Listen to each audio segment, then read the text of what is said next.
차가운 공기가 감도는 법률사무소의 회의실 안거대한 마호가니 테이블을 사이에 두고 양쪽의 분위기는 극명하게 갈렸다.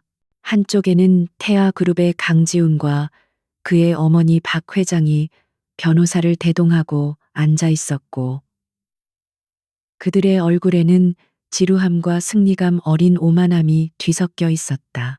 맞은편에는 서유진이 홀로 앉아 있었다. 그녀는 값비싼 장신구 하나 없이 단정한 검은색 원피스 차림이었지만 그 어떤 화려함보다도 고요한 존재감으로 공간을 채우고 있었다. 박 회장은 들고 있던 부채로 자신의 목덜미를 가볍게 부채질하며 입을 열었다. 그녀의 목소리는 비단처럼 부드러웠지만 그 안에는 날카로운 가시가 숨어 있었다. 이제 이 지긋지긋한 관계도 끝이로구나. 유진아, 그동안 우리 가문에 머무느라 고생했다는 말은 해주마. 물론 내 분수에 넘치는 생활이었겠지만 그녀의 말에는 노골적인 경멸이 뚝뚝 묻어났다. 며느리로서 함께한 3년의 세월은 그저 가문의 흠집 정도로 취급되고 있었다. 강지우는 서류에서 눈을 떼지 않은 채 무심하게 앉아 있었다. 그의 잘생긴 얼굴에는 어떤 감정도 떠오르지 않았다. 이혼은 그에게 있어 그저 성가신 절차일 뿐, 곧 다가올 새로운 약혼녀와의 미래에 비하면 사소한 과거의 정리 작업에 불과했다. 그는 유진의 존재 자체를 이미 자신의 인생에서 지워버린 듯했다. 그녀의 침묵, 그녀의 표정, 그 무엇도 그의 흥미를 끌지 못했다. 그에게 유진은 처음부터 잘못 꿰어진 단추였고, 이제 그 단추를 떼어내는 것뿐이었다. 변호사가 위자료와 재산 분할에 관한 서류를 유진 앞으로 밀었다. 서유진 씨 합의서 내용입니다. 강지훈 씨 측에서는 귀하의 노고를 인정하여 이 아파트와 소정의 위자료를 지급하기로 결정했습니다. 그의 말투는 정중했지만 그가 내민 서류의 내용은 모욕 그 자체였다. 태아그룹의 재력에 비하면 쥐꼬리만 한 금액, 마치 자선단체에 기부하는 듯한 태도였다. 박 회장은 그 금액조차 아깝다는 듯 혀를 찼다. 유진은 천천히 서류를 들어 올렸다. 그녀의 시선은 종이 위를 훑었지만 그 내용은 이미 그녀의 머릿속에 들어오지 않았다. 그녀는 숫자를 보고 있는 것이 아니었다. 지난 3년간 자신이 겪었던 무시와 냉대 투명 인간 취급당했던 순간들을 보고 있었다. 집안의 장식품보다 못한 취급을 받으며 오직 가문의 체면을 위해 존재해야 했던 날들이었다. 그녀의 역할은 오직 하나, 강지훈의 그림자 아내가 되어주는 것. 그 이상도 그 이하도 아니었다. 박 회장은 유진의 침묵을 굴욕적인 합의 조건에 대한 충격으로 해석하고 만족스러운 미소를 지었다. 그 정도면 내게는 평생 만져보지 못할 큰 돈 아니니 그걸로 어디 가서 작은 가게라도 차리고 조용히 살려무나. 다시는 우리 가문 앞에 나타나지 말고 지훈이의 앞날의 걸림돌이 되어서는 안 되지. 그녀의 말은 유진의 미래를 멋대로 재단하고 그녀의 존재를 철저히 자신들의 세계 밖으로 밀어내는 선언과도 같았다. 그때까지 아무 말 없던 지훈이 처음으로 고개를 들었다. 그의 눈빛은 차갑고 건조했다. 어머니 그만하시죠. 어차피 끝난 일입니다. 그의 말은 유진을 위한 배려가 아니었다. 단지 이 상황이 빨리 끝나기를 바라는 짜증 섞인 재촉일 뿐이었다. 그는 곧 있을 중요한 투자 발표회에 참석해야 했고 이런 사적인 일에 더 이상 시간을 낭비하고 싶지 않았다. 그의 세상에서 유진은 이미 과거의 인물, 더 이상 신경 쓸 가치가 없는 존재였다. 유진은 들고 있던 서류를 조용히 내려놓았다. 그리고는 가방에서 만년필을 꺼냈다. 흔들림 없는 손길이었다. 회의실 안의 모든 시선이 그녀의 손끝으로 모였다. 딸깍하고 만년필 뚜껑이 열리는 소리가 그 어떤 말보다도 크게 울려 퍼졌다. 그녀는 서류의 서명란에 자신의 이름을 적어 내려갔다. 서유진, 단정하고 힘있는 필체였다. 그녀의 얼굴에는 후회도 미련도 슬픔도 없었다. 오직 차갑고 고요한 결심만이 서려 있을 뿐이었다. 서명을 마친 유진은 만년필 뚜껑을 닫고 자리에서 일어났다. 그녀의 움직임에는 한치의 망설임도 없었다.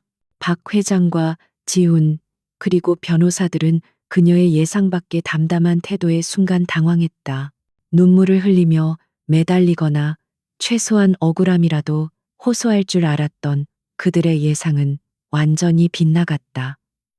유진은 그들이 준비한 각본대로 움직여주지 않았다. 그녀는 처음부터 끝까지 자신만의 무대 위에서 조용한 연기를 펼치고 있었다. 그럼 이만 가보겠습니다. 유진의 목소리는 나지막했지만 또렷했다. 그녀는 가볍게 고개를 숙여 인사를 대신하고는 뒤돌아섰다. 그 순간 박 회장은 무언가에 찔린 듯 날카롭게 소리쳤다. 잠깐 그 가방 우리 지훈이가 사준 것 아니냐. 이혼하는 마당에 그런 것까지 챙겨나가는 건 염치가 없는 짓이지. 내려놓고 가거라. 마지막까지 그녀는 유진에게 모욕을 주는 것을 잊지 않았다. 유진의 발걸음이 멈췄다. 회의실의 공기가 다시 한번 팽팽하게 당겨졌다. 하지만 그녀는 뒤돌아보지 않았다. 잠시 후 그녀는 들고 있던 가방의 스트랩을 어깨에서 천천히 내렸다. 그리고는 가방을 바닥에 소리 없이 내려놓았다. 그 안에는 그녀의 소지품이라고는 지갑과 작은 파우치 하나가 전부였다. 3년의 결혼 생활 동안 그녀가 진정으로 자신의 것이라 부를 수 있었던 것은 그게 다였는지도 모른다. 그녀는 빈손으로 다시 몸을 돌려 회의실 문을 향해 걸어갔다. 그녀의 뒷모습은 가냘펐지만 결코 초라하지 않았다. 오히려 모든 것을 버리고 떠나는 자의 홀가분함과 단호함이 느껴졌다.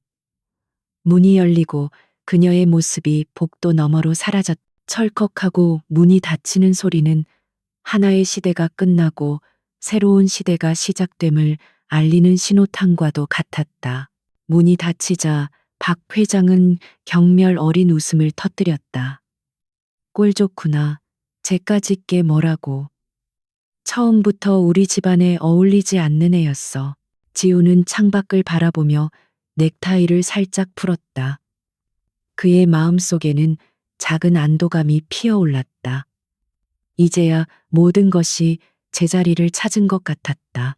그는 곧 다이아몬드 수저를 물고 태어난 유라그룹의 막내딸과 약혼할 예정이었다.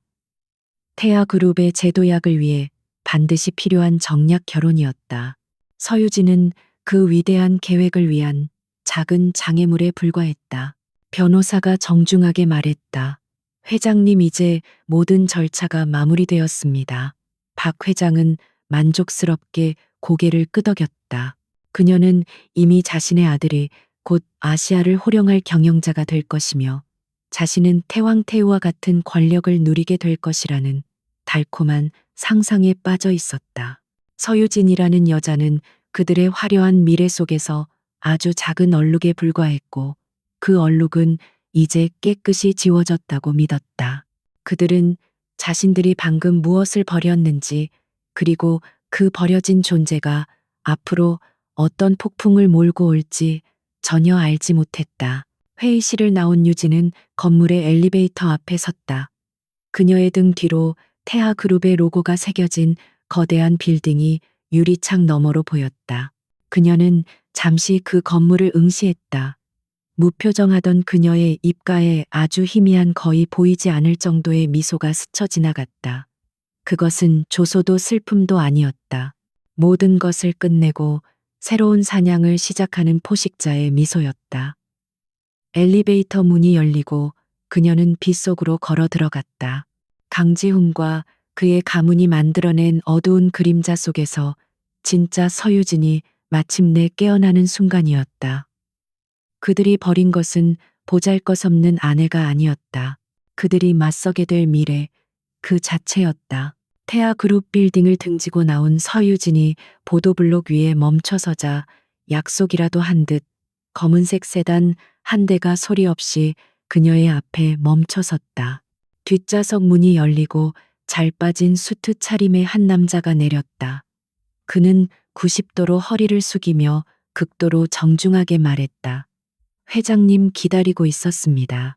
그의 이름은 최민준 유진이 가장 신뢰하는 비서실장이자 오라홀딩스의 핵심 인물이었다. 서유진이라는 이름 앞에 회장님이라는 호칭이 붙는 순간 방금 전 법률 사무소에서 모욕당하던 초라한 여인의 모습은 흔적도 없이 사라졌다. 유진은 말없이 고개를 끄덕이고 차에 올라탔다. 부드럽게 닫히는 차문은 그녀를 과거와 완벽하게 단절시켰다. 차는 즉시 서울의 복잡한 도로 속으로 미끄러져 들어갔다. 최 실장은 운전석 칸막이를 올린 후 뒷좌석에 앉은 유진에게 태블릿 PC를 건넸다. 화면에는 복잡한 그래프와 숫자들이 가득했다. 태아그룹의 주가 동향과 현재 저희가 확보한 채권 현황입니다. 모든 것이 계획대로 진행되고 있습니다. 그의 보고는 군더더기 없이 간결하고 정확했다. 유진은 창밖으로 빠르게 스쳐 지나가는 도시의 풍경을 바라보며 나지막이 말했다. 3년이 걸렸군요. 그녀의 목소리에는 씁쓸함보다는 차라리 만족감에 가까운 감정이 묻어났다. 강지훈의 아내로 들어간 그날부터 시작된 계획이었다. 멸시와 무시를 견디는 동안 그녀는 그림자 속에서 거대한 제국을 움직여 태아그룹의 숨통을 서서히 조여오고 있었다. 그들은 그녀를 집안의 유령으로 취급했지만 정작 그 유령이 자신들의 명운을 손에 쥐고 있다는 사실은 꿈에도 몰랐다. 차가 멈춘 곳은 강남의 금융 중심지에 위치한 거대한 유리 빌딩 앞이었다. AURA 홀딩스라는 은색 로고가 빌딩 꼭대기에서 빛나고 있었다. 이곳이 바로 서유진의 왕국이었다. 베일에 쌓인 채 전 세계 금융시장을 움직이는 거대 투자회사. 직원들은 로비를 가로지르는 유진을 향해 일제히 허리를 숙였지만 누구도 감히 그녀의 얼굴을 똑바로 쳐다보지 못했다. 그들에게 그녀는 살아있는 전설이자 보이지 않는 권력 그 자체였다. 최상층에 위치한 회장실은 도시 전체가 발 아래 내려다 보이는 압도적인 전망을 자랑했다. 방 전체가 하나의 거대한 통제실처럼 최첨단 시스템으로 가득했다. 유진이 자리에 앉아 전면 유리창이 거대한 스크린으로 바뀌며 태아그룹의 모든 정보가 홀로그램처럼 떠올랐다. 재무제표, 주가 변동, 계열사 현황, 그리고 강지훈 일가의 개인 자산 내역까지. 그들의 모든 것이 그녀의 손바닥 위에 있었다. 최민준이 스크린의 한 부분을 가리키며 설명했다. 현재 저희는 싱가포르와 취리히의 유령 회사를 통해 태아그룹의 2차 부채 대부분을 확보했습니다. 또한 전환사채의 51%를 보유하고 있어 마음만 먹으면 언제든 최대 주주로 올라설 수 있는 상황입니다. 그의 목소리는 차분했지만 그 내용이 의미하는 바는 실로 엄청났다. 태아그룹은 이미 유진이 쳐놓은 거미줄에 걸린 먹잇감에 불과했다. 그들은 자신들이 파산 직전이라는 사실조차 인지하지 못하고 있었다. 유진은 턱을 괜 채 복잡한 데이터를 응시했다. 그녀의 눈은 단순한 숫자의 나열 속에서 기업의 약점과 흐름을 정확히 꿰뚫어 보고 있었다. 그들이 유라그룹과의 혼사를 서두르는 이유가 바로 저것 때문이겠지.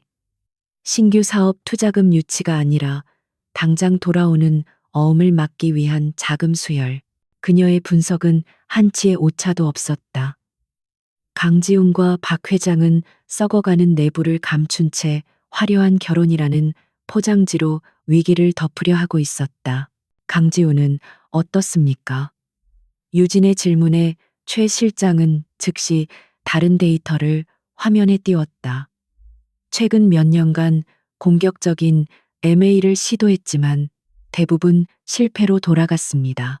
시장 분석보다는 가문의 명성에 의존한 무리한 투자였습니다. 회사 내에서도 그의 경영 능력에 대한 불만이 상당하지만 박 회장의 비호 아래 누구도 목소리를 내지 못하고 있습니다. 보고를 듣는 유진의 표정에는 변화가 없었다.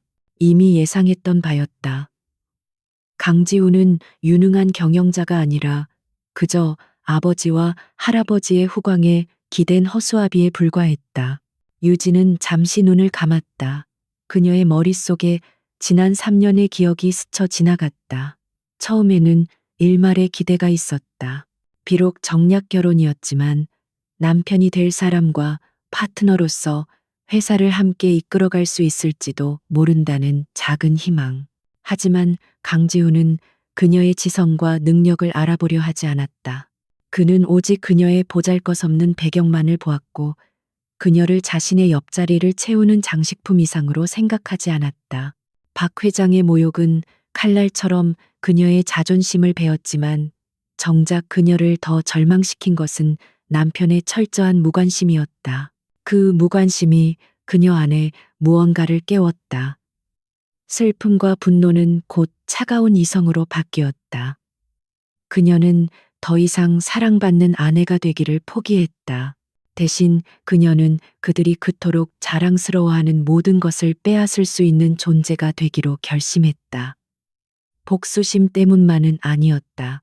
그녀는 태아그룹의 창업주였던 강지훈의 할아버지를 존경했다. 맨손으로 시작해 회사를 거대한 그룹으로 키워낸 그의 기업가 정신을. 하지만 그의 후손들은 그 위대한 유산을 갉아먹고 있었다. 유진은 이것을 복수가 아닌 정상화라고 생각했다. 부패한 부분을 도려내고 회사를 다시 위대한 기업으로 재건하는 것. 그것이 그녀의 진정한 목표였다. 생각을 마친 유진이 눈을 떴다. 그녀의 눈빛은 이전보다 훨씬 더 깊고 차가워져 있었다. 그녀는 스크린 위에 떠 있는 태아그룹이라는 글자를 향해 손짓했다. 최 실장, 예 회장님, 내일 아침 제1금융권에 묶여 있는 태아의 대출 채권을 모두 회수하세요. 자금 회수가 어렵다면 즉시 부도 처리 절차에 들어가도록. 그녀의 목소리는 얼음처럼 차가웠고 그 명령은 사형 선고나 다름없었다. 최민준의 얼굴에 찰나의 놀라움이 스쳤지만 그는 곧바로 평정을 되찾았다. 알겠습니다. 즉시 준비하겠습니다. 그는 유진의 결정을 의심하지 않았다. 지난 몇 년간 그녀의 판단은 단 한 번도 틀린 적이 없었다.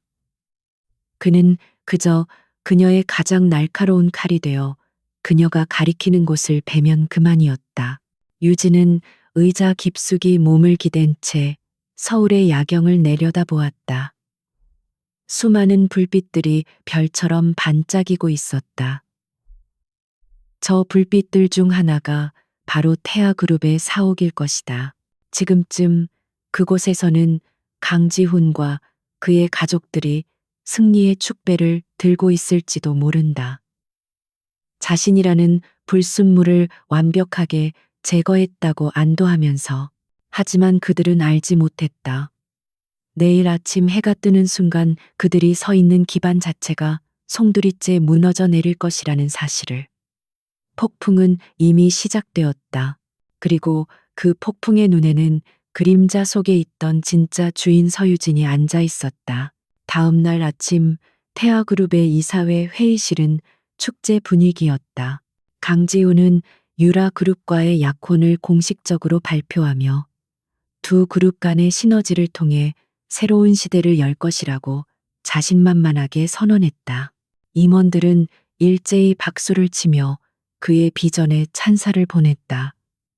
어제의 이혼은 그 누구의 기억에도 없는 듯 완벽하게 잊힌 과거사일 뿐이었다. 박 회장은 맨 앞자리에 앉아 아들의 당당한 모습을 흐뭇하게 바라보았다. 그녀의 야망이 마침내 결실을 보는 순간이었다. 바로 그때였다. 회의실에 엄숙한 분위기를 깨고 지훈의 휴대폰이 날카롭게 울렸다. 발신인은 그룹의 재무총괄이사였다. 지훈은 미간을 살짝 찌푸리며 전화를 받았다. 이 중요한 순간에 감히 누가 방해하는가? 무슨 일이야, 김 이사. 회의 중인 거 몰라. 그의 목소리에는 짜증이 섞여 있었다. 그러나 수화기 너머로 들려온 김 이사의 목소리는 거의 비명에 가까웠다.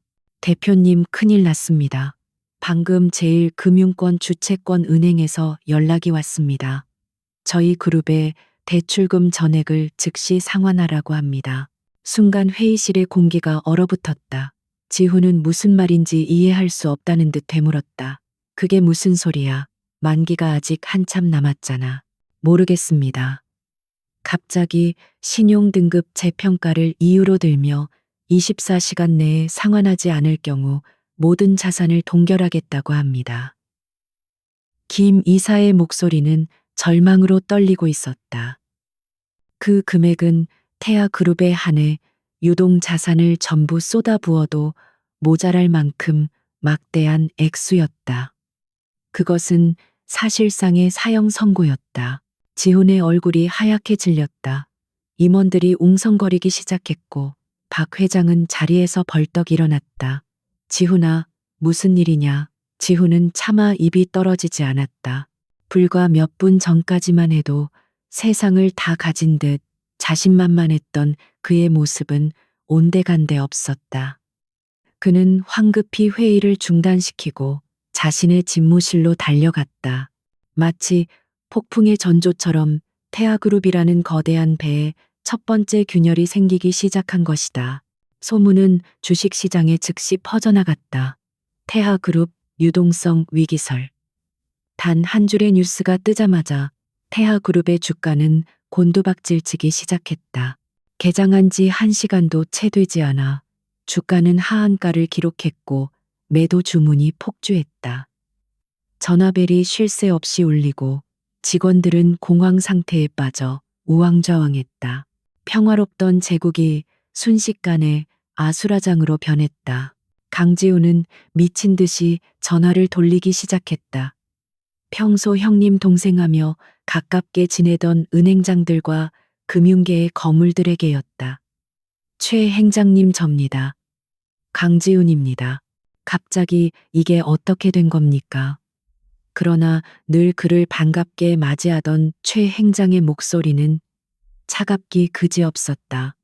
강 대표 미안하게 됐네. 우리도 위에서 내려온 짓이라 어쩔 수가 없어.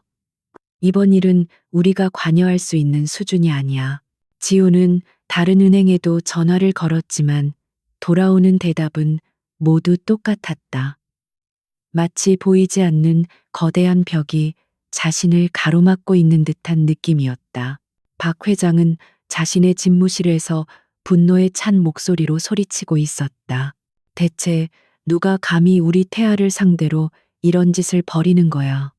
당장 배우를 알아내 그녀는 이것이 단순한 금융사고가 아님을 직감했다. 이것은 명백한 공격이었다. 하지만 태아그룹의 정보팀이 총동원되어 움직였지만 채권을 회수한 주체의 실체는 드러나지 않았다. 모든 것이 유령 회사와 복잡한 해외 법인들 뒤에 숨어 있었다. 적은 모습을 드러내지 않은 채 가장 아픈 곳을 정확히 찌르고 있었다. 시간이 흐를수록 상황은 악화되었다. 제1금융권의 압박이 시작되자 2차, 3차 금융권들도 약속이나 한 듯 자금 회수에 나섰다. 태아그룹의 돈줄이 사방에서 막히고 있었다. 평소 그들에게 아첨하며 자금을 대주던 저축 은행들조차 등을 돌렸다. 어제의 친구가 오늘의 적이 되는 냉혹한 비즈니스의 현실이 그들의 눈앞에 펼쳐지고 있었다. 지훈은 난생 처음으로 무력감을 느꼈다. 태아라는 이름이 곧 힘이었던 세상에서 그 이름이 아무런 힘도 발휘하지 못하는 상황에 직면한 것이다. 긴급 이사회가 다시 소집되었다. 하지만 아침의 희망찬 분위기는 온데간데 없고 무거운 침묵과 절망만이 가득했다. 임원들은 더 이상 지훈의 눈치를 보지 않았다. 그들의 눈에는 의심과 원망이 서려 있었다. 대표님, 이 사태에 대해 책임지셔야 합니다. 유라그룹과의 약혼 발표가 시장에 악영향을 미친 것 아닙니까? 비난의 화살이 지훈에게 쏟아지기 시작했다. 그가 쌓아 올린 허울뿐인 권위가 모래성처럼 무너져 내리고 있었다. 그날 밤 강지훈은 텅 빈 집무실에 홀로 앉아 있었다. 그의 앞에는 꺼지지 않은 모니터가 있었고 그 안에는 폭락한 주가 그래프가 붉은색으로 처참하게 빛나고 있었다. 그때 박 회장이 들어왔다. 화려한 화장 위로 드러난 그녀의 얼굴은 피로와 분노로 일그러져 있었다. 결국 네가 이 모든 일을 망쳤구나. 내 아비가 평생을 바쳐 이룬 회사를 네가 하루아침에 말아먹고 있어. 그녀의 목소리는 히스테릭했다.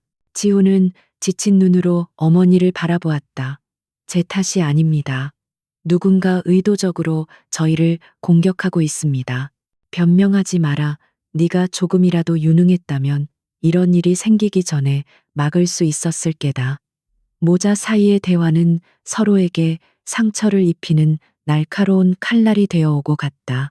그들이 자랑하던 견고한 가족에는 위기 앞에서 너무나도 쉽게 부서지고 있었다. 오만함으로 가득했던 성체에 균열이 생기자 그 안에 추악한 모습들이 속속들이 드러나기 시작했다. 그때 재무이사로부터 마지막 보고가 담긴 문자가 도착했다. 모든 자금 조달 경로가 차단되었습니다. 누군가 시장 전체를 통제하고 있는 것 같습니다. 이것은 단순한 공격이 아니라 완벽하게 계획된 사냥입니다. 지훈은 휴대폰을 쥔 채 온몸이 굳어버렸다. 사냥. 그렇다. 그들은 지금 사냥당하고 있었다. 정체를 알 수 없는 강력한 포식자에게. 그 포식자는 태하그룹의 모든 것을 원하고 있었다.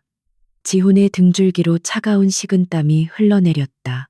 처음으로 그는 진정한 공포를 느꼈다. 자신들이 얼마나 오만했으며 그 오만함이 얼마나 무서운 적을 만들었는지를 깨닫기 시작한 순간이었다. 태하그룹에 드리워진 파산의 그림자는 날이 갈수록 짙어졌다.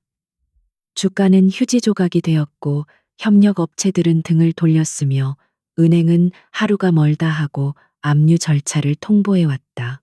한때 대한민국 재계를 호령하던 거대 제국은 속수무책으로 무너져 내리고 있었다. 강지훈과 박 회장은 매일같이 쏟아지는 절망적인 보고 속에서 간신히 버티고 있었다.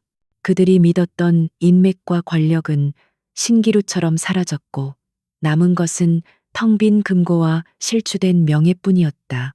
밤늦게까지 이어진 대책회의는 아무런 성과 없이 끝났다. 모두가 패배감에 젖어 자리를 떠난 후 지훈은 텅 빈 회의실에 홀로 남았다. 그때 한 젊은 재무 분석가가 조심스럽게 그에게 다가왔다. 대표님, 마지막으로 시도해 볼 만한 곳이 하나 있습니다. 그의 목소리는 작았지만 절박했다. 지훈은 이미 모든 희망을 포기한 상태였지만 지푸라기라도 잡는 심정으로 그를 쳐다보았다. 분석가는 떨리는 손으로 태블릿 PC 화면을 켰다. 오라홀딩스 AURA 홀딩스라는 곳입니다. 시장에는 거의 알려지지 않은 베일에 쌓인 투자 회사지만 자본력만큼은 세계 최고 수준으로 추정됩니다. 얼마 전 파산 직전에 유럽 정유 회사를 인수해 6개월 만에 정상화시킨 전적이 있습니다.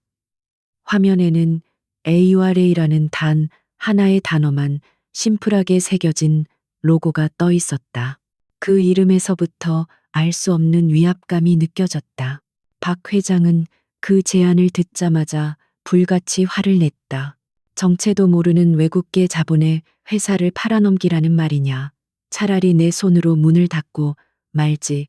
그런 굴욕은 절대 용납할 수 없다. 그녀에게 태아그룹은 자식과도 같았다. 남에게 넘겨주느니 차라리 함께 죽는 길을 택하겠다는 것이 그녀의 생각이었다.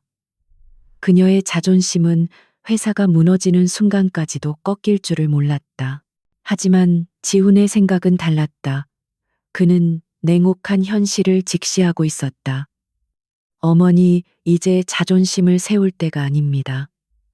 이대로라면 우리는 길거리에 나앉게 됩니다. 회사를 살릴 수만 있다면 악마에게 영혼이라도 팔아야 할 상황입니다. 그의 목소리에는 이제 오만함 대신 처절함이 묻어났다. 생존 앞에서 자존심은 사치에 불과했다. 결국 박 회장도 아들의 설득에 마지못해 고개를 끄덕였다. 그들에게는 다른 선택지가 없었다. 태아그룹의 공식적인 투자 의향서가 오라 홀딩스로 발송되었다. 답변은 놀라울 정도로 신속하게 돌아왔다. 하지만 그 내용은 그들의 자존심을 다시 한번 짓밟았다. 귀하의 상황은 인지하고 있습니다. 미팅은 내일 오전 10시 우리 본사에서 진행하겠습니다. 미팅 조건에 대한 협상은 없습니다. 간결하고 차가운 어조. 그것은 도움의 손길이 아니라 승자의 여유로운 통보였다. 그들은 갑의 위치에서 철저하게 을의 입장이 되어 있었다. 미팅 전날 밤 지우는 잠을 이룰 수 없었다. 그는 텅 빈 저택을 서성였다. 그러다 무심코 한 방문 앞에 멈춰 섰다. 서유진이 서재로 사용하던 작은 방이었다.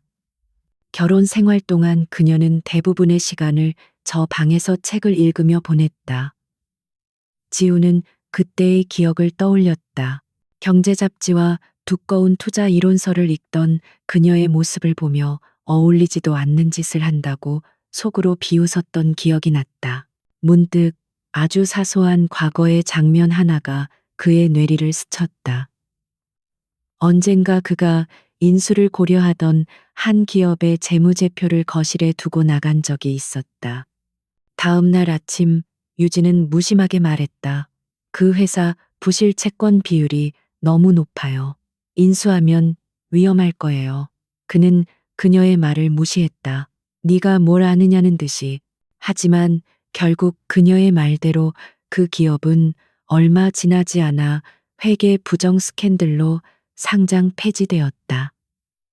그때 그는 그저 우연의 일치라고 생각하고 넘겼다. 왜 하필 지금 이 순간에 서유진이 떠오르는 것일까?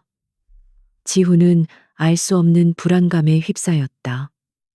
그는 자신의 생각을 애써 떨쳐버렸다. 지금은 과거를 회상할 때가 아니었다. 내일 있을 미팅이 태아 그룹의 운명을 결정할 것이다. 그는 어떻게든 오라 홀딩스의 마음을 돌려 투자를 받아내야만 했다. 그녀에 대한 생각은 그저 지금의 혼란스러운 상황이 만들어낸 부질없는 환상일 뿐이라고 그는 스스로를 다독였다.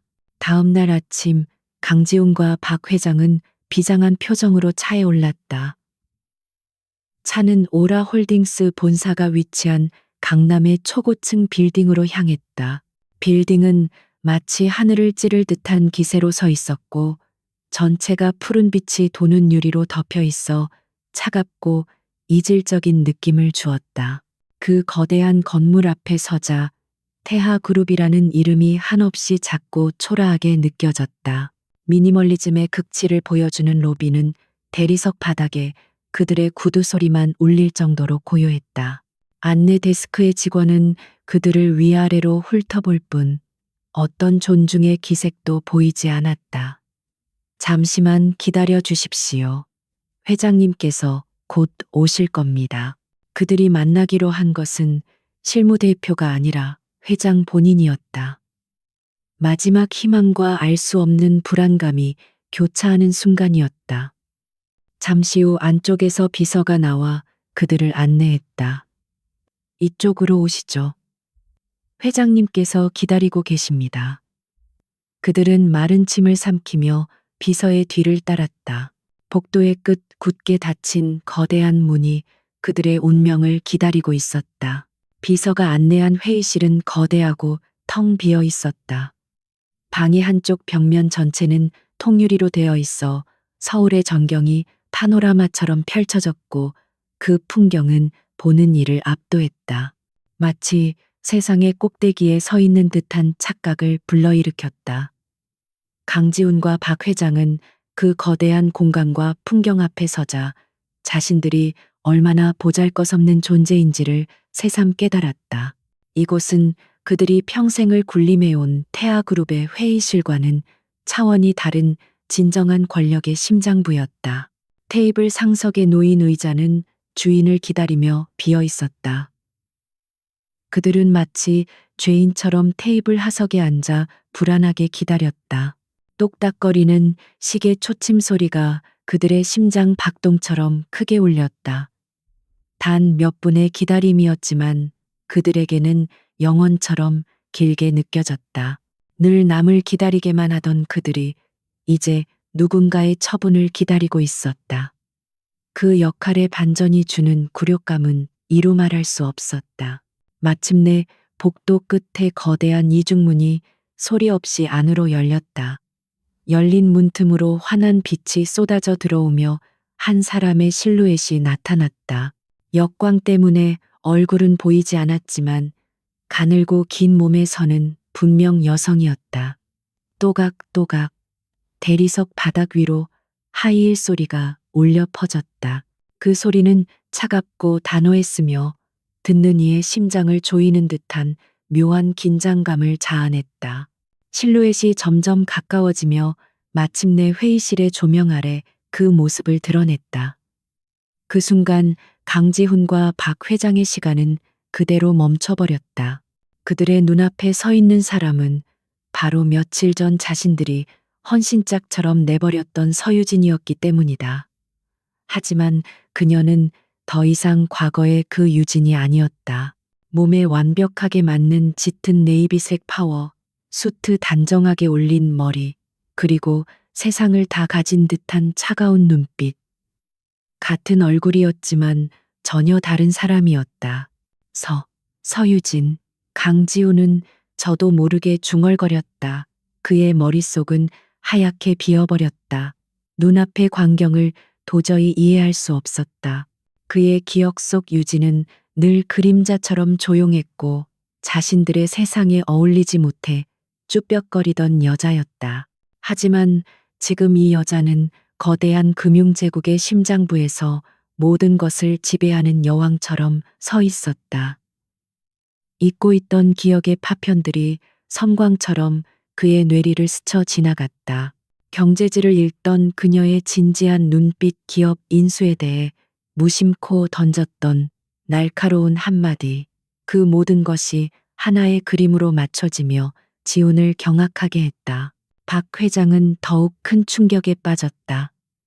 그녀는 떨리는 손으로 유진을 가리키며 소리치려 했지만 목소리가 나오지 않았다. 그녀의 얼굴은 혼란과 불신, 그리고 경악으로 끔찍하게 일그러졌다. 자신이 벌레처럼 여기고 짓밟았던 존재가 이제 자신의 목숨줄을 쥔 심판의 자리에 서 있었다. 현실 감각이 사라지며 그녀는 휘청거리다 간신히 의자 등받이를 붙잡았다. 세상이 무너져 내리는 듯한 충격이었다. 유진은 그들의 반응에 조금도 동요하지 않았다. 그녀는 천천히 걸어가 테이블 상석 비어있던 회장석에 앉았다. 그 자리는 처음부터 그녀의 것이었다는 듯 완벽하게 어울렸다. 최민준 실장이 그녀의 뒤에 섰다. 유진은 다리를 꼬고 앉아 두 사람을 차갑게 응시했다. 그 시선에는 어떤 동정이나 연민도 없었다. 오직 냉정한 사업가의 눈빛만이 존재할 뿐이었다. 오라 홀딩스에 오신 것을 환영합니다. 강지훈 대표님, 그리고 박 회장님. 유진의 목소리는 낮고 차분했지만 그 안에는 거스를 수 없는 권위가 실려 있었다. 그녀는 의도적으로 대표님과 회장님이라는 호칭을 사용하며 그들과 자신 사이에 넘을 수 없는 선을 그었다. 더 이상 그들은 가족이 아니었다. 철저한 갑과 을 채권자와 채무자의 관계일 뿐이었다. 유진이 손짓하자 그녀 앞에 테이블에 내장된 스크린이 켜지며 복잡한 도표들이 나타났다. 굳이 길게 설명할 필요는 없겠지요. 보시는 바와 같이 현재 태아그룹의 모든 부채는 저희 오라홀딩스가 소유하고 있습니다. 화면에는 태아그룹의 채권이 여러 유령 회사를 거쳐 최종적으로 오라홀딩스로 모이는 과정이 한눈에 보기 쉽게 그려져 있었다. 그것은 지난 3년간 그녀가 얼마나 치밀하게 계획하고 실행했는지를 보여주는 완벽한 증거였다. 어떻게 네가? 박 회장이 간신히 목소리를 쥐어짰다. 유진은 박 회장을 잠시 바라보았다. 그녀의 눈빛은 마치 하찮은 미물을 보는 듯했다. 어떻게 했는지는 중요하지 않습니다. 박 회장님, 중요한 것은 현실입니다. 당신들이 저에게 쥐어준 그 쥐꼬리만 한 위자료 덕분에 저는 오늘 이 자리에 앉을 수 있었습니다. 감사하다는 인사는 드리지요. 그녀의 말은 비수처럼 박 회장의 심장에 꽂혔다. 유진은 다시 시선을 지훈에게로 옮겼다. 지훈은 넋이 나간 사람처럼 그녀를 쳐다보고 있었다. 후회, 굴욕감, 그리고 이해할 수 없는 경외감까지 온갖 감정이 그의 안에서 폭풍처럼 휘몰아쳤다. 당신이 그토록 원하던 유라그룹과의 합병은 불가능할 겁니다. 그들 역시 바보가 아닌 이상 파산 직전의 회사에 투자할 리가 없으니까요. 당신이 의지하던 모든 인맥과 자금줄 제가 전부 차단했습니다. 그녀의 말 한마디 한마디는 사형 집행인의 선고와도 같았다. 그들이 믿었던 모든 것이 그녀의 손안에서 무너져 내렸다는 사실을 그들은 이제야 깨달았다. 그들은 자신들이 거대한 폭풍의 한가운데에 있는 것이 아니라 바로 그 폭풍을 만들어낸 장본인 앞에 앉아 있다는 것을. 유진은 자리에서 일어났다. 그리고는 통유리창 앞으로 걸어가 도시를 내려다보았다. 태아그룹은 사실상 오늘부로 제 소유가 되었습니다. 저는 협상을 하러 이 자리에 온 것이 아닙니다. 당신들에게 새로운 현실을 통보하러 온 것뿐입니다. 그녀의 선언과 함께 강지훈과 박 회장의 세상은 완벽하게 끝났다. 서유진의 선언이 회의실의 공기를 얼어붙게 만들었다. 잠시 동안 아무도 움직이지 않았다. 강지훈은 넋이 나간 채 서 있었고 박 회장은 믿을 수 없다는 듯 유진을 쳐다보았다. 그녀의 뇌는 눈앞의 현실을 받아들이기를 거부하고 있었다. 충격이 임계점을 넘어서자 그것은 분노로 폭발했다. 내 인연 배은망덕한 것, 아무것도 없던 너를 거두어 사람 만들어줬더니 감히 주인을 물어뜯어. 그녀의 목소리는 날카로운 비명처럼 회의실을 갈랐다. 유진은 천천히 몸을 돌려 박 회장을 마주했다. 그녀의 눈빛은 동요 없이 차가웠다. 사람을 만들어 주셨다고요. 지난 3년간 저를 가구 취급만도 못하셨던 분이 할 말은 아닌 것 같습니다만, 그리고 저는 주인을 물어뜯은 적 없습니다. 단지 썩어가는 배에서 스스로 탈출했을 뿐입니다. 그녀의 목소리는 조용했지만 그 안에 담긴 힘은 박 회장의 고함을 압도하고도 남았다. 박 회장의 얼굴이 붉게 달아올랐다. 그녀는 이제 이성을 잃고 감정적인 호소로 전략을 바꿨다. 유진아, 아가, 내가 잘못했다.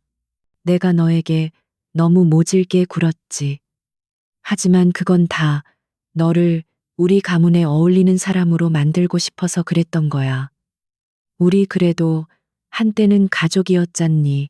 지훈이와의 정을 생각해서라도. 그녀의 목소리가 애처롭게 떨렸지만 그 연기는 너무나도 서툴고 위선적이었다. 유진의 입가에 옅은 조소가 떠올랐다. 가족이요, 정이요. 제가 아는 가족은 그런 식으로 사람을 짓밟지 않습니다. 회장님, 그녀는 한 걸음 다가섰다. 그 작은 움직임에 박 회장은 저도 모르게 뒷걸음질 쳤다. 당신이 말하는 그 정 때문에 제가 지난 3년간 어떤 취급을 받았는지 잊으셨습니까? 아니면 애초에 기억할 가치조차 없었습니까? 유진의 서늘한 질문에 박 회장은 아무 대답도 하지 못했다. 결국 박 회장의 허세와 분노는 무너져 내렸다. 그녀는 다리에 힘이 풀린 듯 의자에 주저앉았다. 평생을 지탱해온 오만과 자존심이 산산조각 나는 순간이었다. 자신이 벌레만도 못하게 여겼던 며느리 앞에서 비참하게 무너져 내린 것이다. 최민준 실장은 조용히 다가가 기절한 듯한 박 회장을 부축해 회의실 밖으로 데리고 나갔다. 이제 거대한 회의실에는 유진과 지훈 단둘만이 남았다. 무거운 침묵이 흘렀다. 지훈은 마침내 입을 열었다. 그의 목소리는 모래가 낀 것처럼 거칠었다. 왜 말하지 않았어? 그의 질문은 원망이라기보다는 혼란에 가까웠다. 그는 눈앞에 서유진이라는 여자를 도저히 이해할 수 없었다. 자신이 알던 그녀와 지금의 그녀 어느 쪽이 진짜인지조차 알 수 없었다. 모든 것이 거대한 연극처럼 느껴졌다. 유진은 창가에 선 채 그에게 등을 보이며 대답했다. 말할 기회는 있었을까요? 당신은 단 한 번이라도 내 말을 들으려 한 적이 있었습니까? 강지훈 씨, 그녀의 목소리에는 희미한 슬픔이 묻어나는 듯했다. 당신에게 나는 그저 배경 없는 여자, 당신의 구색을 맞춰주기 위한 액세서리일 뿐이었죠. 내 생각, 내 능력, 내 존재 자체를 당신은 단 한 번도 인정하려 하지 않았습니다. 지우는 할 말을 잃었다. 그녀의 말은 모두 사실이었기 때문이다. 그는 결혼 생활 내내 그녀를 투명인간 취급했다. 그녀의 의견을 묻지도 않았고 그녀의 세계에 관심을 가지지도 않았다. 그는 그녀가 그저 자신의 옆에서 조용히 숨쉬는 인형이기를 바랐다. 우리의 결혼, 처음부터 이 계획의 일부였나? 그는 가장 알고 싶었던 그리고 가장 두려웠던 질문을 던졌다. 그제야 유진이 몸을 돌려 그를 똑바로 바라보았다. 그녀의 눈빛이 미세하게 흔들렸다. 아니, 처음에는 아니었어. 그녀는 처음으로 그에게 반말을 했다. 과거의 두 사람으로 돌아간 듯한 순간이었다. 나도 희망이라는 걸 가졌었어. 비록 시작은 비즈니스였지만 서로를 이해하는 파트너가 될 수 있을지도 모른다고. 하지만 그 희망을 짓밟은 건 바로 당신과 당신의 가족이야. 그녀는 천천히 그에게 다가갔다. 기억나 당신 친구들이 나를 자선 사업이라고 부르며 비웃었을 때 당신도 함께 웃었지. 지훈의 얼굴이 굳어졌다. 기억나 중요한 비즈니스 저녁 식사 자리에서 내 의견은 무식하니 입 다물고 있으라고 했던 거. 그의 동공이 흔들렸다. 우리 부모님이 정성껏 준비해 오신 선물을 당신 어머니가 내 눈앞에서 찢어버렸을 때 당신은 그저 방관만 했어. 더 말해줄까? 유진의 목소리는 차분했지만 그녀가 내뱉는 단어 하나하나가 칼날이 되어 지훈의 심장을 후벼 팠다. 그는 잊고 있었던 혹은 의도적으로 외면했던 과거의 순간들이 생생하게 되살아나며 숨을 쉴 수 없었다. 그는 변명조차 할 수 없었다. 그 모든 순간에 그는 방관자였거나 혹은 동조자였다. 그는 자신의 아내를 지켜주지 않았다. 아니, 지켜줄 생각조차 하지 않았다. 지훈이 고개를 숙이자 유진은 다시 차가운 목소리로 돌아왔다. 하지만 착각하지 마. 이건 당신의 유치한 드라마에 대한 복수가 아니야. 그녀는 다시 강지훈 씨라고 그를 불렀다. 당신의 개인적인 결함은 나에게 모욕감을 줬지만 당신의 경영자로서의 무능함은 태아그룹과 수천 명의 직원들을 위협하고 있었어. 나는 그걸 바로잡는 것뿐이야. 이건 비즈니스야. 그녀는 자신의 감정적인 상처마저도 철저하게 비즈니스의 논리 아래 두었다. 그것이 지훈을 더욱 비참하게 만들었다. 그는 그녀에게 개인적인 원한의 대상조차 되지 못했다. 그저 그녀의 위대한 계획을 위한 처리 대상일 뿐이었다. 그는 재산뿐만 아니라 한때 남편이었던 자신의 존재 가치마저도 송두리째 부정당한 것이다. 유진은 자신의 할 말이 끝났다는 듯 몸을 돌려 문을 향해 걸어갔다.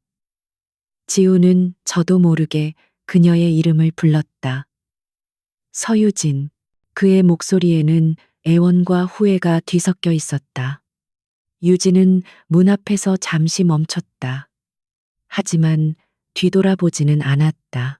인수인계 관련 세부 사항은 우리 법무팀을 통해 전달하겠습니다. 그 말을 마지막으로 그녀는 회의실을 나갔다. 쿵 하고 닫히는 문소리는 지훈의 세상에 내려진 마지막 마침표와도 같았다. 그는 거대한 회의실에 홀로 남아 자신이 저지른 과거의 무게에 짓눌린 채 망연자실 서 있을 뿐이었다.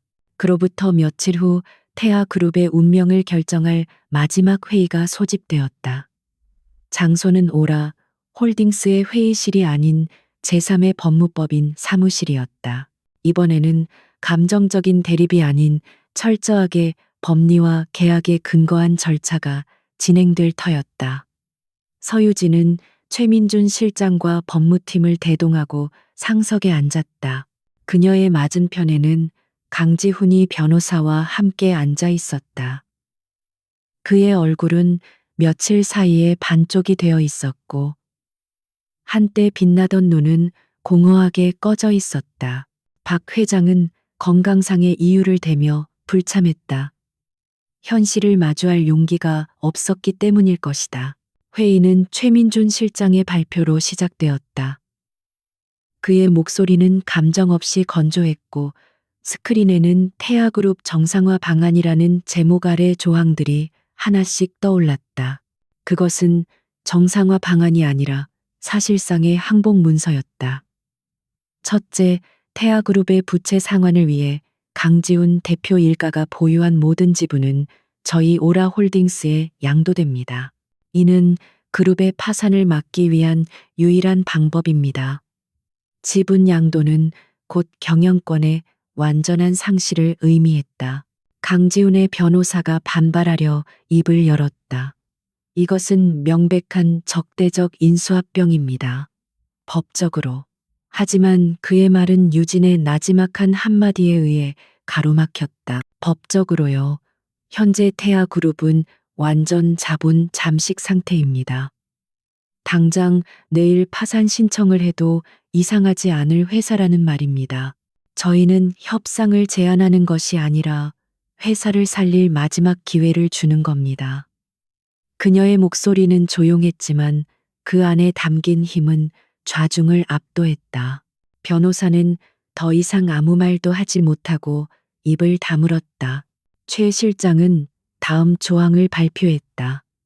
둘째, 강지훈 대표와 박 회장을 포함한 모든 강씨 일가는 태아그룹 및 모든 계열사의 등기 이사직에서 즉시 사임해야 합니다. 이것은 그들을 회사의 역사에서 완전히 지워버리겠다는 선언이었다. 강지훈은 주먹을 꽉 쥐었다. 할아버지 때부터 3대에 걸쳐 이어온 자리를 이제 자신의 손으로 내놓아야 했다. 세 번째 조항이 발표되었을 때 지훈의 얼굴은 더욱 굳어졌다. 셋째, 강씨 일가는 그룹의 부실 경영에 대한 책임을 지고 소유한 모든 개인 자산의 70%를 그룹 정상화를 위한 자금으로 출연해야 합니다. 이것은 단순히 경영권을 빼앗는 것을 넘어 그들의 삶 자체를 송두리째 흔드는 조항이었다. 청담동의 저택, 제주도의 별장, 수십억을 호가하는 미술품과 슈퍼카들. 그들이 누려온 모든 부와 사치의 기반이 무너져 내리는 순간이었다. 그들은 이제 더 이상 재벌이 아니었다. 마지막 조항은 최 실장이 아닌 서유진이 직접 발표했다. 그녀는 자리에서 일어나 지훈을 똑바로 쳐다보며 말했다. 그리고 마지막으로 강지훈 씨 개인에게 드리는 제안이 있습니다. 회의실의 모든 시선이 그녀에게로 쏠렸다. 태아그룹의 자회사인 태아물산의 기획팀 평사원 자리를 제안합니다. 순간 회의실 안에는 정적이 흘렀다. 모두가 자신의 귀를 의심했다. 한 그룹의 대표이사를 지낸 사람에게 말단 평사원 자리를 제안하는 것은 전례 없는 모욕이었다. 지우는 실소했다. 지금 나를 조롱하는 건가? 유진은 고개를 저었다. 조롱이 아닙니다. 기회입니다. 그녀는 창밖을 바라보며 말을 이었다. 당신의 할아버님은 맨손으로 이 회사를 일구셨습니다. 바닥부터 시작해 땀과 노력으로 제국을 건설하셨죠. 나는 당신에게도 똑같은 기회를 주려는 겁니다. 그룹의 총수가 아니라 한 명의 직원으로서 회사가 어떻게 돌아가는지, 돈을 버는 것이 얼마나 힘든 일인지 직접 배워보라는 겁니다. 받아들일지 말지는 당신의 자유입니다. 그것은 잔인한 자비였다. 그녀는 그를 완전히 파멸시키는 대신 가장 굴욕적인 방식으로 다시 시작할 기회를 준 것이다. 만약 그가 거절한다면 그는 평생 무능한 경영자로 낙인 찍힌 채 살아가게 될 것이다. 하지만 받아들인다면 그는 자신의 손으로 무너뜨린 회사에서 한때 자신의 아내였던 여자의 아래에서 일해야만 한다. 어느 쪽이든 그에게는 지옥이었다. 강지우는 오랫동안 눈을 감고 있었다. 그의 머릿속에서 수많은 생각들이 교차했다. 분노, 굴욕, 그리고 아주 작은 호기심. 그는 정말로 아무것도 몰랐다. 회사의 진짜 모습, 직원들의 삶, 그리고 서유진이라는 여자의 진정한 가치까지. 어쩌면 이것이 모든 것을 되돌릴 마지막 기회일지도 모른다는 생각이 그의 뇌리를 스쳤다. 잃어버린 것을 되찾는 것이 아니라 처음부터 다시 무언가를 쌓아 올릴 수 있는 기회. 그는 천천히 눈을 떴다. 그리고는 자신의 앞에 놓인 계약서를 바라보았다. 그의 가문의 몰락과 자신의 새로운 시작이 담긴 종이었다. 그는 떨리는 손으로 펜을 잡았다. 그리고는 망설임 없이 계약서의 마지막 장에 자신의 이름을 적었다. 강지훈. 그 글자를 쓰는 순간 그의 어깨를 짓누르던 무거운 왕관의 무게가 사라지는 것을 느꼈다. 이제 그는 더 이상 태아그룹의 후계자가 아니었다. 그는 그저 평사원 강지훈일 뿐이었다. 서명이 끝나자 유진은 아무 말 없이 회의실을 나갔다. 그녀의 승리는 완벽했다. 이제 남은 것은 폐허 위에서 새로운 제국을 건설하는 일뿐이었다. 서유진이 태아그룹의 새로운 회장으로 취임하던 날, 그룹 본사 빌딩에는 무거운 긴장감이 흘렀다. 직원들은 새로운 지배자의 등장을 두려움과 호기심이 뒤섞인 눈으로 지켜보았다. 강씨 일가의 시대가 끝나고 그들이 그토록 멸시하던 여인이 그룹의 정점에 섰다. 모두가 앞으로 어떤 피바람이 불어올지 예측하며 숨을 죽이고 있었다. 유진은 취임 첫날 거창한 취임식 대신 전 직원을 대상으로 한 타운홀 미팅을 소집했다. 화려한 단상이나 장황한 연설은 없었다. 그녀는 평범한 직원들처럼 간편한 정장 차림으로 마이크 앞에 섰다. 저는 오늘 여러분에게 장밋빛 미래를 약속하러 이 자리에 선 것이 아닙니다. 그녀의 첫마디는 예상 밖이었다. 태아그룹은 위대했던 과거를 가졌지만 현재 심각한 병에 걸려 있습니다. 오늘부터 저는 그 병의 원인을 도려내고 회사를 다시 건강하게 만드는 대수술을 시작할 것입니다. 그녀의 목소리는 차분했지만 강력한 힘이 실려 있었다. 과거의 방식은 모두 버리겠습니다. 이제부터 태아그룹을 이끌어갈 유일한 가치는 능력과 성과입니다. 여러분의 학벌이나 집안 혹은 누구 라인을 탔는지는 더 이상 중요하지 않습니다. 오직 여러분의 실력만이 여러분의 가치를 증명할 것입니다. 연설이 끝나자 처음에는 어색하던 박수가 점차 커지며 강당 전체를 울렸다. 직원들은 강씨 일가의 오만한 리더십 아래서는 결코 들어볼 수 없었던 희망의 메시지를 들었다. 유진의 개혁은 말처럼 신속하고 거침없었다. 그녀는 취임과 동시에 그룹의 모든 예산안을 원점에서 재검토했다. 강 씨 일가가 사적으로 유용하던 수십억 대의 법인카드, 불필요한 의전 비용 임원들을 위한 골프 회원권 등이 가장 먼저 예산안에서 삭제되었다. 그리고 그 자금은 전액 직원 복지와 연구개발비로 재편성되었다. 그녀는 또한 즉시 외부 회계법인을 통한 특별 감사를 지시하며 그룹 내에 만연해 있던 부패의 뿌리를 뽑기 시작했다. 강 씨 일가에 아첨하며 자리를 보전해온 무능한 임원들은 가차없이 해고 통보를 받았다. 그 빈자리에는 실력은 있었지만 출신 성분 때문에 빛을 보지 못했던 젊고 유능한 실무자들이 파격적으로 승진하여 채워졌다. 인사는 오직 데이터와 실적의 근거에 이루어졌다. 태아그룹의 낡고 경직된 조직 문화에 신선한 바람이 불기 시작했다. 직원들은 처음에는 두려워했지만 점차 그녀의 공정하고 합리적인 리더십에 신뢰를 보내기 시작했다. 같은 시각 강지우는 자신의 새로운 현실과 마주하고 있었다. 그는 더 이상 운전기사가 딸린 리무진을 타고 출근하지 않았다. 대신 땀 냄새와 소음으로 가득한 지옥철에 몸을 싣고 태아그룹의 이름 없는 자회사 태아물산으로 향했다. 과거에는 거들떠보지도 않던 낡은 건물 비좁고 소란스러운 사무실이 그의 새로운 일터였다. 출근 카드를 찍고 자리에 앉는 그를 향한 동료들의 시선에는 동정 호기심 그리고 약간의 경멸이 섞여 있었다. 그의 첫 업무는 지난 5년간의 폐기된 사업 보고서를 정리하고 데이터베이스에 입력하는 것이었다. 그것은 누구도 하기 싫어하는 잡무 중의 잡무였다. 지우는 굴욕감에 입술을 깨물었지만 묵묵히 먼지 쌓인 서류 더미를 파헤치기 시작했다. 그런데 서류를 한 장 한 장 넘길수록 그는 충격적인 사실들을 마주하게 되었다. 그가 직접 주도했던 신사업 프로젝트의 보고서에는 실무팀이 제출한 시장성 없음 리스크 과다라는 경고가 뚜렷하게 적혀 있었다. 하지만 그 위에는 대표이사 지시로 강행이라는 붉은색 도장이 찍혀 있었다. 결국 그 프로젝트는 수천억의 손실을 내고 실패로 끝났다. 그는 자신의 오만이 회사를 얼마나 병들게 했는지 그 처참한 기록을 제 손으로 정리하고 있었다. 점심시간 동료들이 나누는 대화를 들으며 그는 또 다른 현실과 마주했다. 새로 오신 서유진 회장님, 정말 대단하지 않아.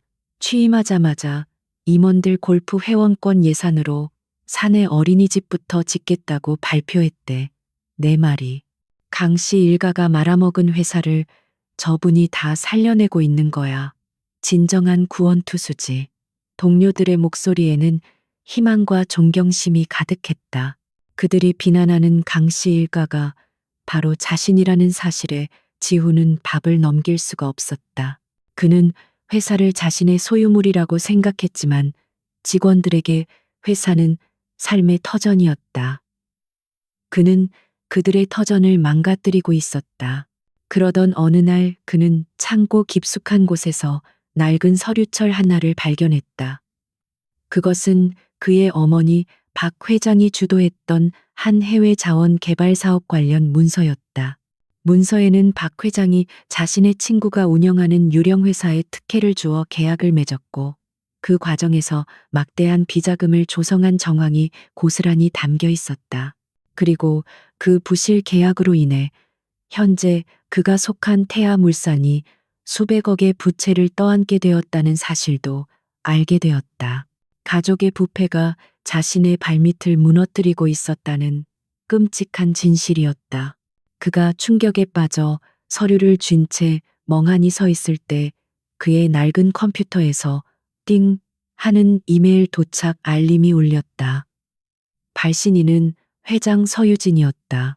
제목은 전 직원 대상 성과급 지급 및 스톡옵션 제도 도입 공지. 이메일에는 강 씨 일가의 개인 자산을 매각한 자금으로 전 직원에게 특별 성과급을 지급하고 앞으로 회사의 성장에 기여하는 직원들에게 스톡옵션을 부여하여 회사의 이익을 함께 나누겠다는 내용이 담겨 있었다. 지훈은 이메일과 자신의 손에 들린 비리 문서를 번갈아 보았다. 한쪽은 부패와 탐욕으로 회사를 망가뜨린 과거의 증거였고, 다른 한쪽은 그 과거를 청산하고 새로운 미래를 열겠다는 희망의 메시지였다. 자신이 버렸던 여자가 자신이 망가뜨린 모든 것을 다시 일으켜 세우고 있었다. 지훈은 자리에 주저앉았다. 완벽한 패배였다. 그는 이제 더 이상 그녀를 원망할 수조차 없었다.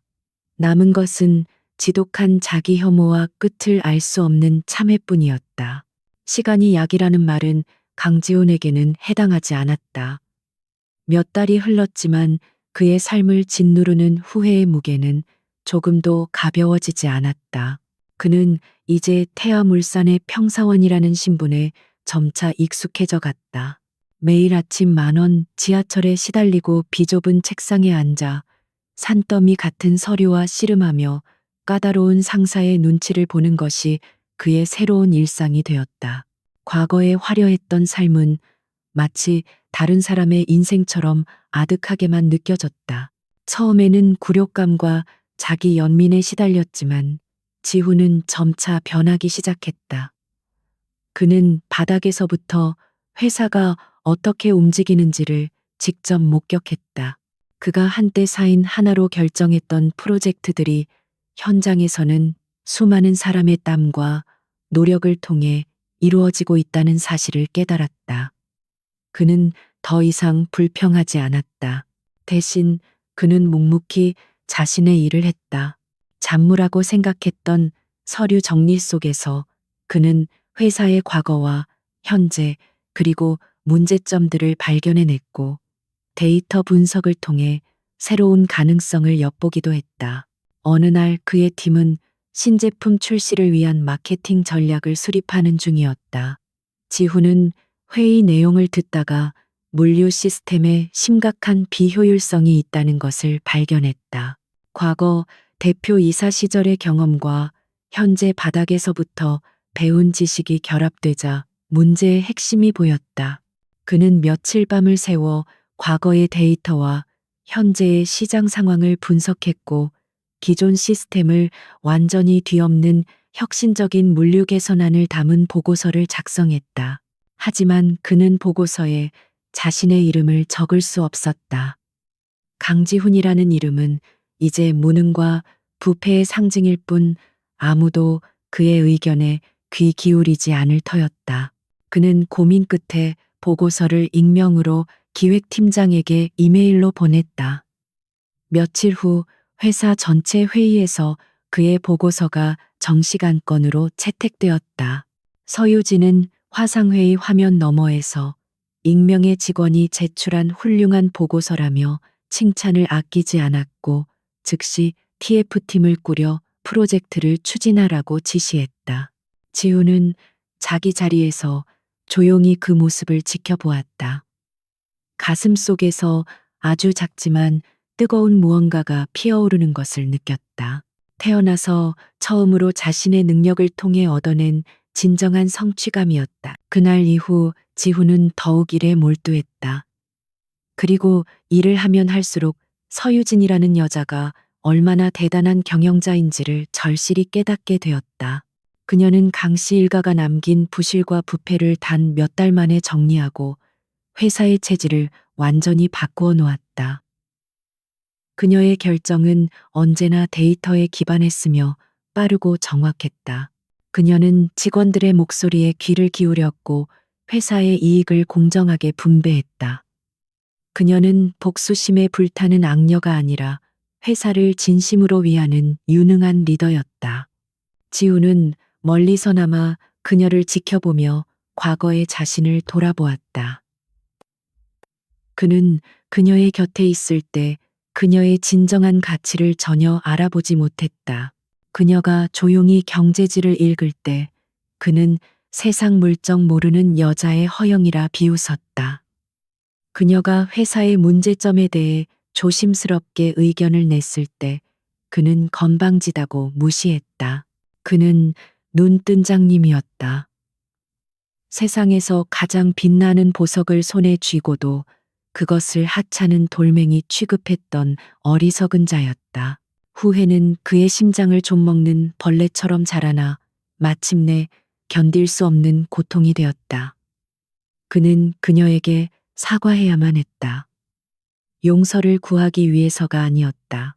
자신의 과거를 되돌리기 위해서도 아니었다.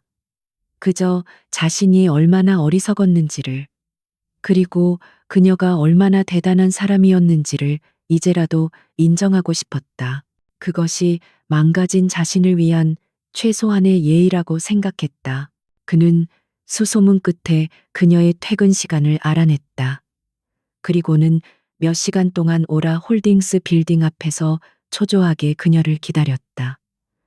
예전에 그녀가 자신을 기다렸던 것처럼 마침내 그녀가 모습을 드러냈다.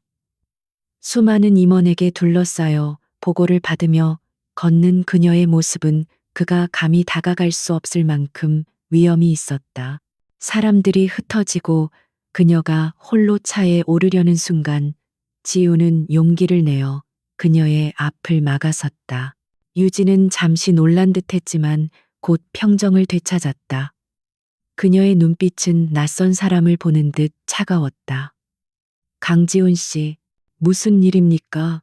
그녀의 입에서 나온 공식적인 호칭이 그의 심장을 찔렀다. 미안해. 아니, 죄송합니다. 그는 간신히 입을 열었다. 내가 다 잘못했습니다. 나는 어리석었고 눈이 멀었습니다. 당신이라는 사람이 어떤 사람인지 전혀 알아보지 못했습니다. 정말 미안합니다. 그의 목소리는 진심으로 떨리고 있었다. 유진은 오랫동안 아무 말 없이 그를 바라보았다. 그녀의 무표정한 얼굴 뒤로 어떤 감정이 스쳐 지나가는지 지훈은 알 수 없었다. 잠시 후 그녀가 입을 열었다. 사과는 받아들이겠습니다. 그녀의 목소리는 여전히 차가웠다. 하지만 그것이 과거를 바꾸지는 못합니다. 강지훈 씨, 당신은 당신의 자리에서 당신의 일을 하세요.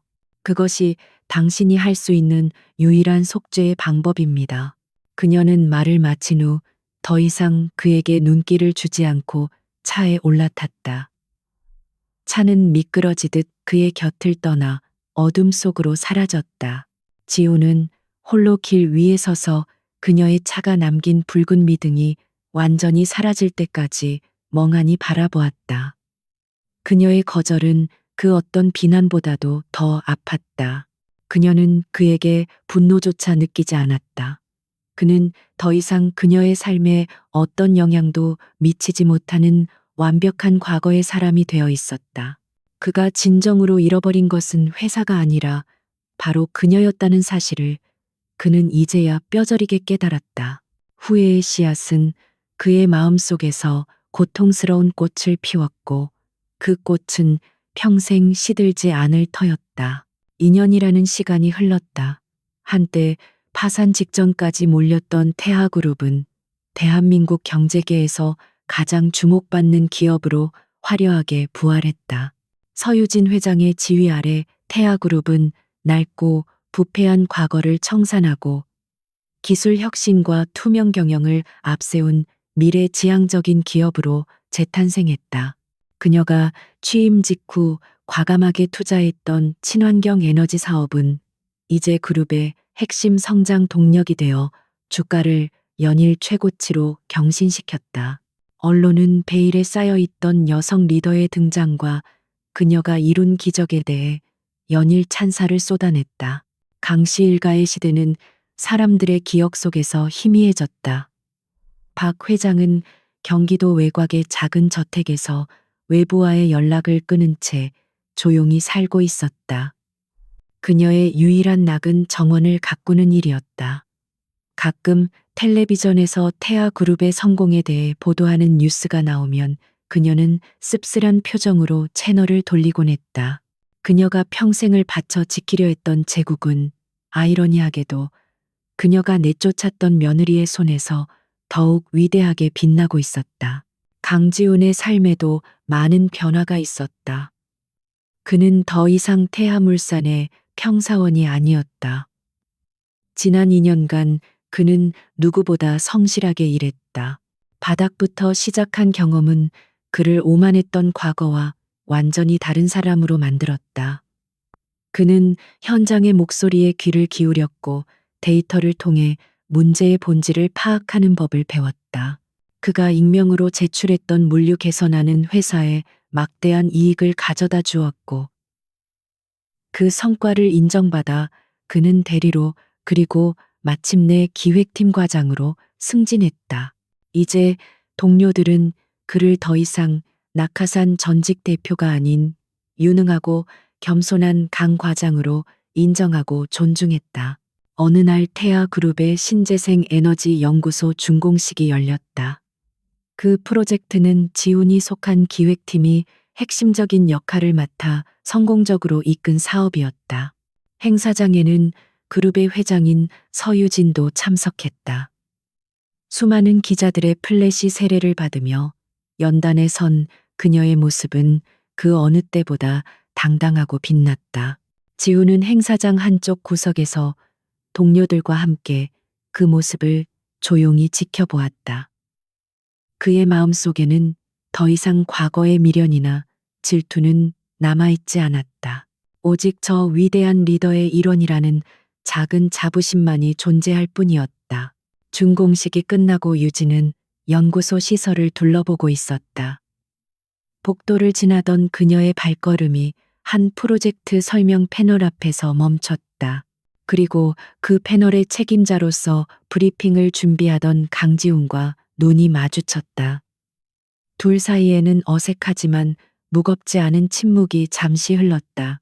먼저 입을 연 것은 유진이었다. 강 과장님. 그녀의 목소리는 부드러웠지만 명확하게 공과 사를 구분짓는 선이 있었다. 이번 프로젝트 정말 훌륭했습니다. 예상보다 훨씬 뛰어난 성과입니다. 지훈은 정중하게 허리를 숙였다. 감사합니다, 회장님. 믿고 맡겨주신 덕분입니다. 그의 목소리에는 어떤 가식이나 숨은 의도도 없었다. 진심에서 우러나온 존경과 감사의 표현이었다. 유진은 희미하게 미소 지었다. 당신의 할아버님께서 살아계셨다면 이런 종류의 혁신을 분명 자랑스러워 하셨을 겁니다. 그 말은 지훈에게 있어 최고의 칭찬이었다. 그녀는 그의 과거를 부정하는 대신 그의 뿌리 속에 있던 긍정적인 유산을 인정해 주었다. 짧은 대화가 끝나고 유진은 비서들과 함께 다음 장소로 이동했다. 지훈은 멀어져 가는 그녀의 뒷모습을 바라보았다. 그는 이제 알 수 있었다. 그녀가 원했던 것은 복수가 아니었다. 그녀는 파괴자가 아니라 미래를 만드는 건축가였다. 그녀는 강씨 일가의 오만함이 파괴하려 했던 회사를 구하고 더 나은 미래를 건설했을 뿐이다. 그녀는 과거를 용서한 것이 아니었다. 과거를 뛰어넘어 더 위대한 현재와 미래를 만들어냄으로써 과거를 무의미하게 만들어버린 것이다. 그것이야말로 가장 완벽한 극복이었다. 몇 달 후, 유진은 오라홀딩스 최상층의 회장실에서 서울의 야경을 내려다보고 있었다. 그녀의 앞에는 아시아를 넘어 유럽과 북미 시장으로 뻗어나가는 태아그룹의 새로운 확장 전략이 홀로그램으로 펼쳐져 있었다. 그녀의 시선은 더 이상 과거에 머물지 않았다. 오직 앞으로 나아가야 할 길, 새롭게 정복해야 할 미래만을 향해 있었다. 최민준 실장이 들어와 새로운 보고서를 건넸다. 그녀는 보고서를 받아들며 나지막이 말했다.